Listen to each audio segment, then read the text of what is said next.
Bawaslu. Senang sekali saya Yanti kembali hadir di podcast Orasi, obrolan demokrasi, ruang bincang inspiratif yang mengupas perjalanan, gagasan, dan komitmen dalam menjaga marwah demokrasi. Di episode kali ini, kita akan ngobrol bersama Ibu Anggriani Dai, salah satu alumni Sekolah Kader Pengawasan Partisipatif atau disebut SKPP Kabupaten Gorontalo yang berhasil mengharumkan nama Kabupaten Gorontalo di tahun 2021 hingga ke tingkat nasional. Selamat siang Ibu. Siang Ibu. Apa kabar hari ini, sehat? Alhamdulillah sehat. Alhamdulillah kalau begitu. Untuk setelah menyelesaikan program SKPP, tentu banyak pengalaman dan pelajaran yang Ibu dapat. Saya penasaran ini dulu. Sebelum masuk ke topik utama ini ya Bu ya. Ibu boleh memperkenalkan diri dan menceritakan kesibukan saat ini? Oke. Baik, terima kasih. Sebelumnya perkenalkan, nama saya Anggriani Dai.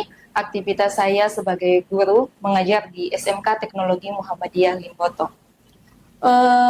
Dalam perjalanan Ibu dulu setelah mengikuti SKPP di tahun 2021 kemarin, apa pengalaman yang paling berkesan dan apa yang membuat Ibu tetap bersemangat terlibat dalam pengawasan partisipatif sampai saat ini? Oke, jadi sebelum menjawab, saya ucapkan terima kasih banyak dulu untuk para komisioner dan staf telah memberikan kesempatan saya untuk membagi pengalaman selama saya mengikuti SKPP tahun 2021.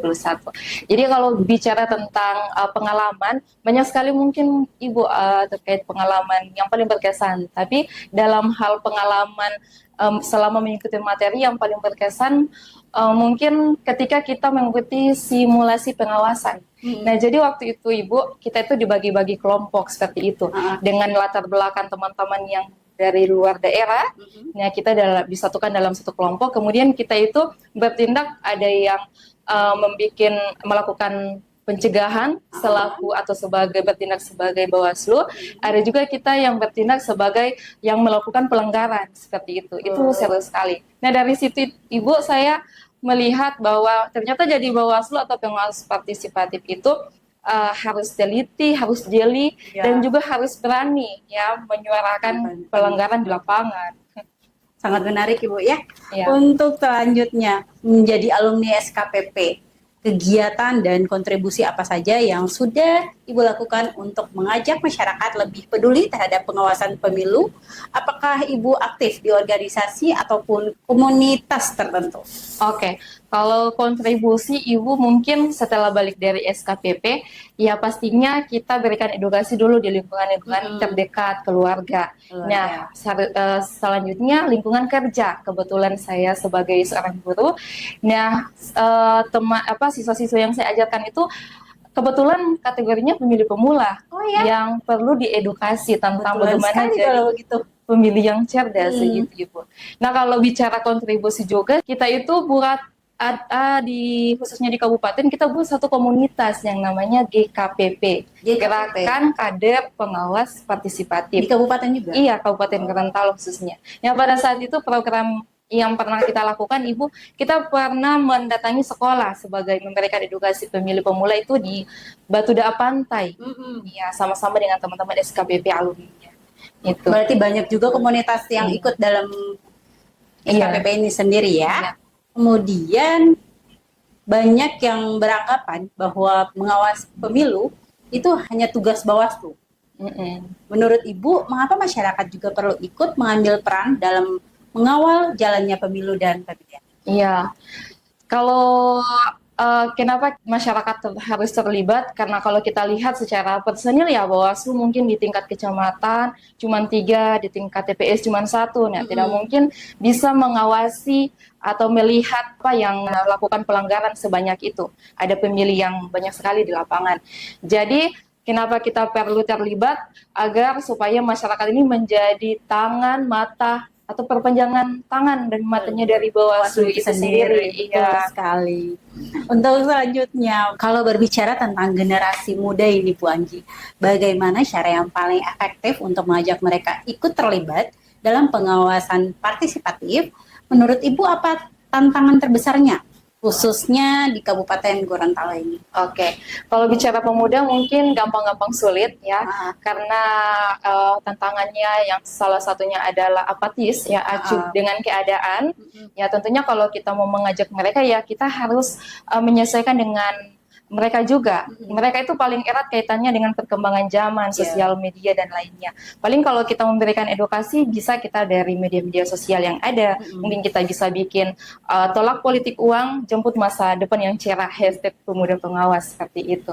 Nah, kemudian kedua, kita masuk dalam komunitas mereka. Misalkan kalau orang itu suka kayak games atau komunitas motor atau komunitas pelajar, nah kita masuk. Nah, kebanyakan yang terjadi adalah kita kan bikin komunitas baru untuk menghimpun mereka. Nah, harusnya kalau saya rasa yang efektif itu kita masuk ke hobinya mereka supaya dari situ kita berikan edukasi, pelatihan, dan kemudian pemuda itu paling suka diakui. Kasih mereka ruang. Betul, betul. Ya, Butuh validasi itu Iya. ya, kalau anak muda sekarang. pemuda itu butuh diakui. Jadi kasih mereka ruang, kalau mereka tersadarkan, pasti mereka akan jadi garda terdepan untuk memberikan edukasi. Atau ada cerita selama mengajar bagaimana? Oh, kalau perihal kontribusi, kebetulan ini saya alami mungkin 2 minggu kemarin. Ah, Kebetulan di kelas itu saya mengajar tentang Hita Perjuangan Muhammadiyah. Ada satu Hita itu menekankan bahwa Muhammadiyah itu tidak bisa terjun dalam politik praktis. Nah, ini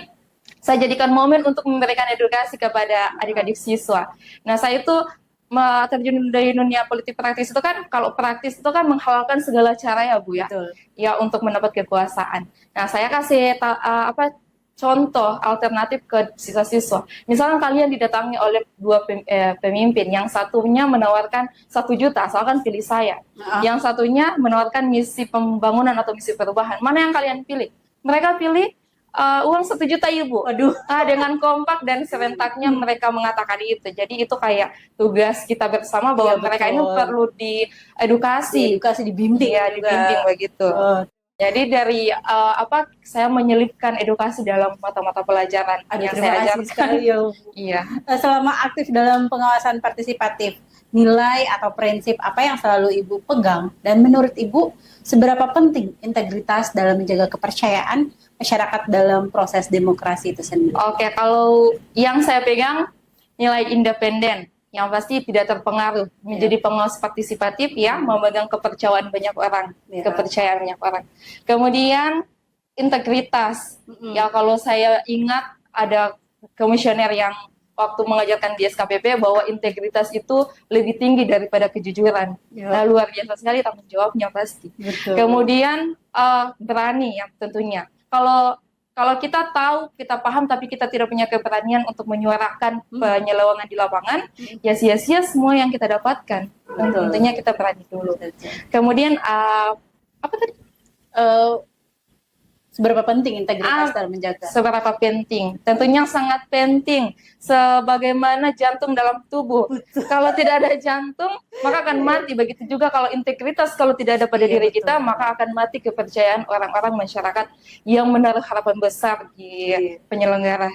Betul, seperti itu.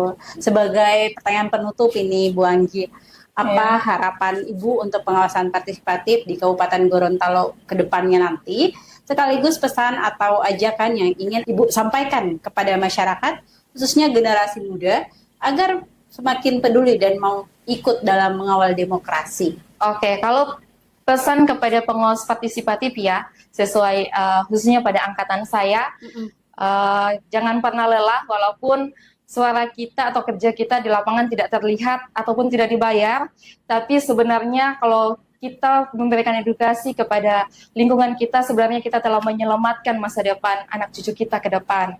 Iya. Kemudian untuk pesan masyarakat atau khususnya anak muda, jangan apatis, jangan acuh dengan keadaan. Masa depan ini ada di tangan kalian ya.